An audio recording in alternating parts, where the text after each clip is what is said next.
Pak Prabowo singgung raja kecil saat bicara soal pemangkasan anggaran, ternyata ini nih sosok yang dimaksud. Kabarnya ada yang lawan Pak Prabowo buat ngirit duit negara. Emangnya siapa ya yang ngerasa jadi raja kecil di birokrasi? Cukup seminar, cukup kajian-kajian, cukup apa itu FGD, apa itu? Forum Group Discussion. 505 kepala daerah yang terdiri dari gubernur, bupati, dan wali kota akan terlebih dulu berkumpul di Istana Kepresidenan Yogyakarta, lalu menuju Lembah Tidar bersama-sama.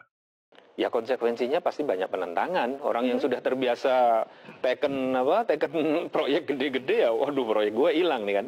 Udah pasti itu. Tapi Ya, beberapa perbedaan ini terjadi antara Pak Prabowo dan juga Pak Jokowi. Seolah menjadi puzzle yang belum terpecahkan bagi masyarakat. Menjelang genap 100 hari ini, Pak Prabowo ini apakah sudah lepas dari pengaruh Pak Jokowi? Ya, udah langsung aja. Ya.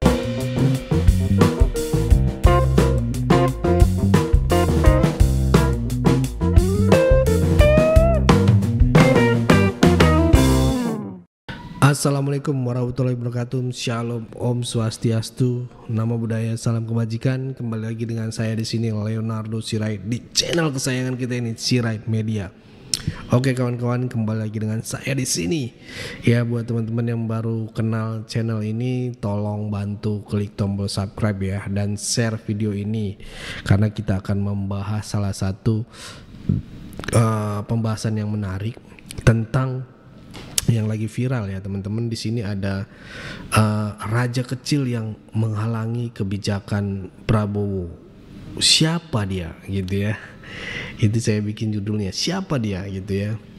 Nah, mungkin baru-baru ini istilah raja kecil mencuat dalam perbincangan publik setelah Menteri Pertahanan sekaligus Presiden terpilih ya, mantan Menteri Pertahanan Prabowo Subianto ya menyinggung adanya pihak-pihak di dalam birokrasi yang menghambat kebijakan pemangkasan anggaran. Siapa sebenarnya yang dimaksud ya? Apakah benar ada sosok yang sengaja menentang kebijakan efisiensi ini? Pemangkasan anggaran, kebijakan yang ditolak gitu ya. Prabowo Subianto ataupun RI1 ya menegaskan bahwa kebijakan penghematan anggaran bertujuan untuk memastikan lebih banyak dana negara bisa dialokasikan ya langsung ke rakyat gitu.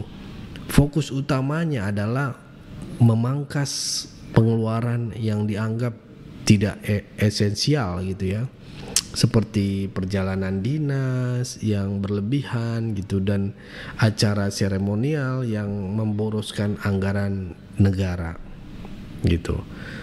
Namun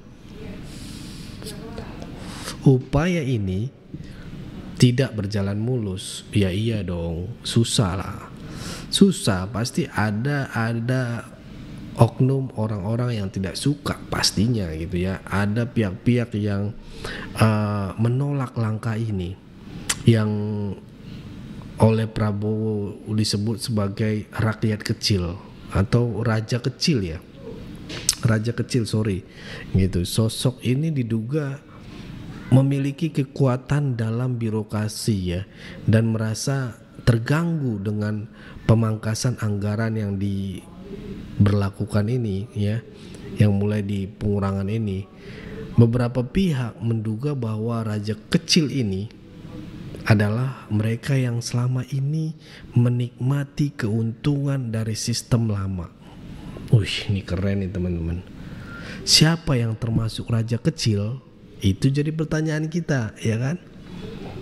Menurut ekonomi Bima Yudhistira ya, yang disebut raja kecil bisa berasal dari berbagai lapisan pemerintahan, baik di tingkat pusat maupun daerah.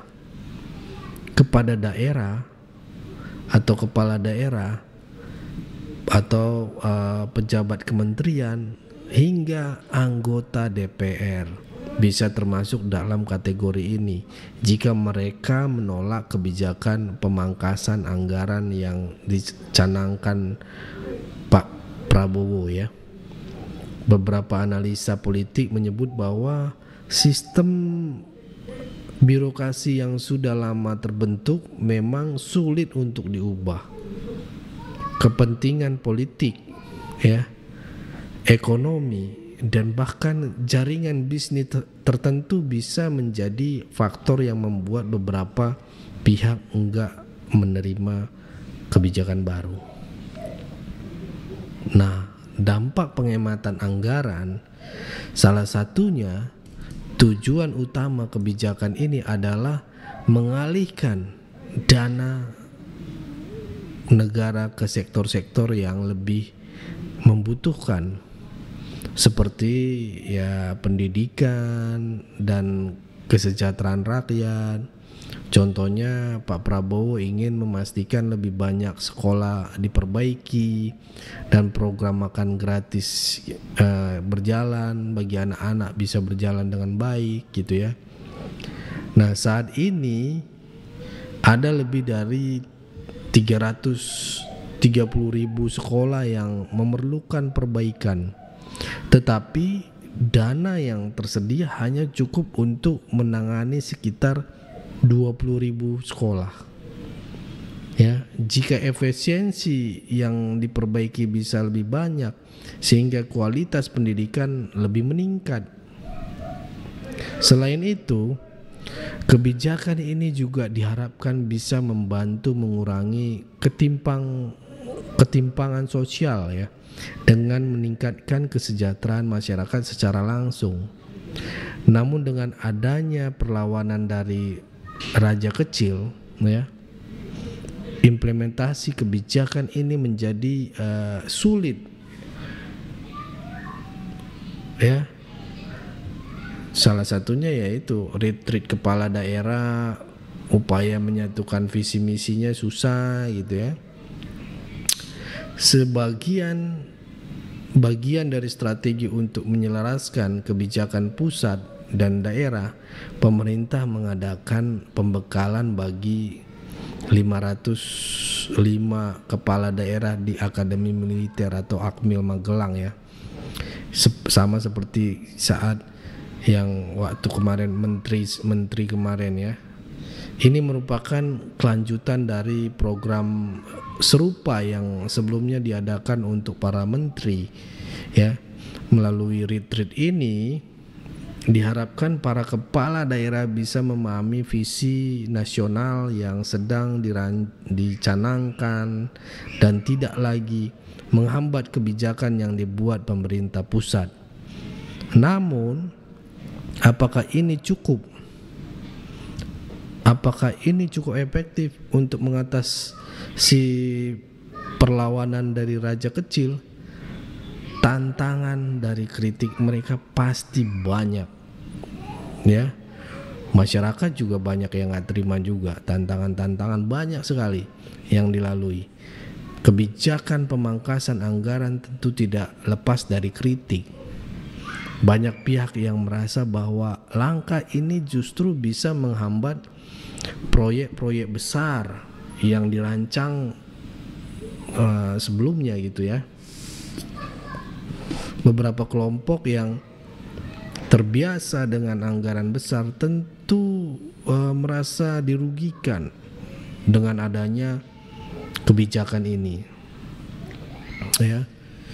Sejarah telah menunjukkan bahwa kebijakan penghematan seringkali menuai pro dan kontra gitu. Bahkan ketika pemerintah sebelumnya mengutamakan pembangunan infrastruktur, banyak pihak yang juga mengkritiknya. Hal serupa kini terjadi pada kebijakan Prabowo. Ditambah lagi persoalan yang viral hubungan Prabowo dan Jokowi. Seiring dengan kebijakan baru yang diterapkan, muncul narasi bahwa Prabowo ingin melepaskan diri dari bayang-bayang Jokowi. Beberapa pihak bahkan mencoba menggiring opini bahwa ada konflik antar keduanya gitu. Namun Prabowo sendiri telah membantah isu ini. Beberapa hari yang lalu mengatakan bahwa ia menegaskan bahwa tidak ada adu domba di antara mereka dan tetap menghormati Jokowi sebagai pemimpin sebelumnya. Input Prabowo ya. Bagi Prabowo, setiap pemimpin memiliki gaya kepemimpinan yang berbeda dan wajar jika ada perubahan arah kebijakan. Ya. Prabowo lebih mandiri dalam kepemimpinan jika dibandingkan dengan Jokowi. Banyak mengatakan, yang saya lihat teman-teman, Prabowo dinilai memiliki keunggulan dalam hal kemandirian politik. Dengan latar belakang militer dan kepemilikan partai sendiri ya, ia memiliki fondasi yang lebih kuat dibandingkan Jokowi. Ya memang sih benar gitu ya, yang lebih banyak bergantung pada dukungan partai atau koalisi itu kan susah gitu, karena ya internal dulu lah. Kalau Prabowo kan udah punya partai sendiri. Nah, dia yang atur udah aman lah, mandiri lah bisa dibilang. Hal ini memungkinkan Prabowo untuk lebih bebas dalam mengambil keputusan strategi tanpa harus terlalu banyak mempertimbangkan kepentingan partai-partai lain. Nah, kebijakan pro rakyat, salah satu contoh kebijakan pro Prabowo yang dianggap lebih memihak rakyat adalah pembatalan rencana kenaikan pajak ya, yang dulu pertambahan nilai PPN 12% ya. Langkah ini disambut baik oleh banyak kalangan karena dinilai bisa membantu meringankan beban masyarakat dan langsung ditindaklanjutin. Padahal itu program yang dulunya diajukan oleh partai banteng gitu ya, ataupun pada zaman Pak Jokowi juga sebenarnya itu, dan akhirnya dibatalkan gitu, karena lebih mementingkan rakyat dan semuanya ngikut gitu, karena presiden bilang begitu partainya juga mendukung gitu. Kecuali kalau presiden bilang begini tapi partai dan koalisi tidak mendukung, ya sama aja, nggak bisa. Terakhir bisa ini ya, akhirnya dihapus ya 12% itu pembatalan ya. Kebijakan ini kontraks dengan beberapa kebijakan sebelumnya yang dianggap lebih menguntungkan kelompok elit. Dengan langkah ini Prabowo semakin menguatkan citranya sebagai pemimpin yang peduli dengan kesejahteraan rakyat, menghargai pemimpin sebelumnya. Dalam beberapa kesempatan, Prabowo juga mengingatkan pentingnya menghormati jasa pemimpin sebelumnya. Ya, menurutnya setiap pemimpin memiliki kontribusi dalam membangun bangsa, dan masyarakat sebaiknya bersyukur atas kestabilan negara yang telah terjaga selama ini. Ia juga mengajak masyarakat untuk melihat ke depan dan mendukung kebijakan yang bertujuan meningkatkan kesejahteraan rakyat, bukan sekedar terjebak dalam perdebatan politik yang tidak produktif. Ya, terakhir karena ini udah lebih dari 10 menit, saya mau kasih kebijakan pemangkasan anggaran yang dicanangkan Prabowo memang bukan tanpa tantangan. Ada pihak-pihak yang merasa dirugikan dan menentangnya gitu ya, udah jelas-jelas gitu ya, dan nggak main-main gitu ya lawannya gitu ya, yang disebut sebagai raja kecil dalam birokrasi ya. Namun jika kebijakan ini berhasil diterapkan, dampaknya bisa sangat besar bagi masyarakat, terutama dalam sektor pendidikan, kesejahteraan sosial. Selain itu, setelah saya lihat, saya survei gitu teman-teman, observasi, kepemimpinan Prabowo juga mulai menunjukkan arah yang lebih mandiri dibandingkan pendahulunya, dengan kebijakan yang lebih fokus pada kepentingan rakyat. Namun, tantangan dan kritik tetap akan ada, dan bagaimana Prabowo mengatasinya akan menjadi bagian hal yang menarik untuk terus diikuti. Lalu, bagaimana menurut teman-teman? Apakah kebijakan pemangkasan anggaran ini akan berhasil, atau justru akan menghadapi lebih banyak hambatan dari raja kecil dalam birokrasi? Ya, ini saatnya peran kalian teman-teman. Jangan hanya sekedar penonton, kalian tulis di kolom komentar ya.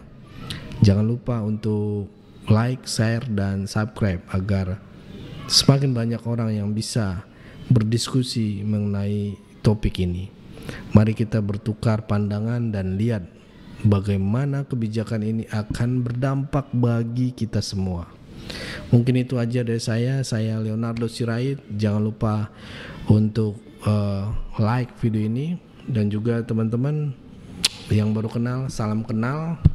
Mungkin itu yang bisa saya sampaikan. Jangan mau diadu domba, jaga persatuan Indonesia ya, karena NKRI harga mati. Bye bye.